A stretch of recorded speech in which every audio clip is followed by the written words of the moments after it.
Hello दोस्तों, कैसे हैं आप सभी लोग। आपका एक बार फिर से स्वागत है मेरे चैनल पर। और जैसे कि आपको याद होगा, मैंने अपनी पिछली वीडियो में आपको S-400 IACCS और ऑपरेशन सिंदूर के बारे में बताया था। और मैंने कहा था कि आगे की वीडियोस में हम ब्रह्मोस मिसाइल के बूस्टर्स और सुखोई 30 MKI के बारे में बात करेंगे। तो आज की वीडियो में हम जानेंगे ब्रह्मोस के बारे में। तो अगर हम इसकी हिस्ट्री के बारे में सबसे पहले बात करें तो इसकी पहली डील फरवरी 1998 में की गई थी और ये एक पार्टनरशिप से बना था इंडिया की DRDO और रशिया की NPO के द्वारा। और आज के समय ब्रह्मोस एरोस्पेस ब्रह्मोस के सारे ऑपरेशंस कंट्रोल करती है। और जहाँ तक बात रही ब्रह्मोस बूस्टर्स की, जिनका ऑपरेशन सिंदूर में काफ़ी इस्तेमाल रहा था, उन्हें सोलर ग्रुप नाम की एक इंडियन कंपनी ने फाइंड किया था।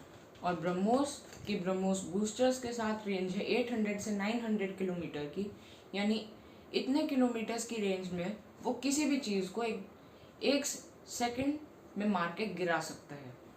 तो अगर हम बात करें कि इसका ऑपरेशन सिंदूर में कैसे इस्तेमाल हुआ था, तो इसका इस्तेमाल हुआ था पाकिस्तान के 9 टेरर कैंप्स पर फायरिंग करके उन्हें ख़त्म कर देने के लिए, जिनमें पाकिस्तान के सबसे ज़्यादा जाने माने टेररिस्ट जैसे कि जैश और यूसुफ अजहर और काफ़ी सारे और टेररिस्ट भी शामिल थे।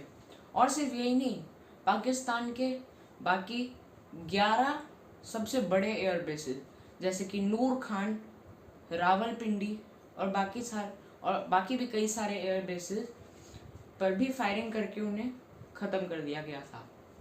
और ये जो 11 एयर बेसेस थे, यहाँ पर पाकिस्तान के सबसे तेज़ और सबसे अच्छे जेट्स यानी JF-17 और F-16 जिन्हें इन्होंने अमेरिका से ख़रीदा था, वो सब स्टेशन किए गए थे।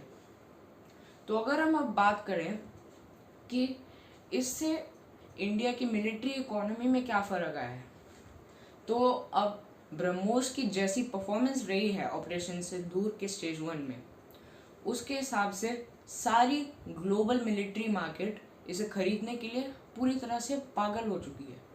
जैसे कि अभी फिलीपींस ने 317 USD की डील की थी 3 ब्रह्मोस, उसके बूस्टर्स और उसकी बैटरीज खरीदने के लिए। और हाँ, अगर आप ये सोच रहे होंगे कि 9 टेरर कैंप्स और 11 एयर बेसेस को S-400 का इस्तेमाल करके ब्रह्मोस को लॉन्च करके ख़त्म किया गया था, तो नहीं। मैंने आपको बताया था कि S-400 सिर्फ एक डिफेंस सिस्टम है, ऑफेंस सिस्टम नहीं है। तो ऑफेंस किया कैसे गया था? ब्रह्मोस मिसाइल अपने आप ज़मीन से उड़ के तो कहीं नहीं थी। तो देखिए, सुखोई 30 MKI प्लेन्स ने इन बॉर्डर के अंदर रहकर ही यहाँ से फायरिंग करके उन 9 टेरर कैंप्स और 11 एयर बेसेस को गिराया था। और सुखोई 30 MKI के बारे में अगर आप नहीं जानते तो उसके बारे में मैं आपको अपनी अगली वीडियो में बताऊंगा। तो अगर आज आपको ब्रह्मोस के बारे में काफ़ी इन्फॉर्मेशन मिली है, तो ये मत सोचिए कि ये बात यहीं पर ख़त्म हो गई है। ऑपरेशन सिंदूर कोई ऐसा वैसा ऑपरेशन नहीं था, इसमें काफ़ी कुछ इस्तेमाल हुआ था। सिर्फ इंडियन एयर डिफेंस नहीं बल्कि नेवी भी। INS विक्रांत का नाम तो आपने सुना ही होगा। तो INS विक्रांत ने भी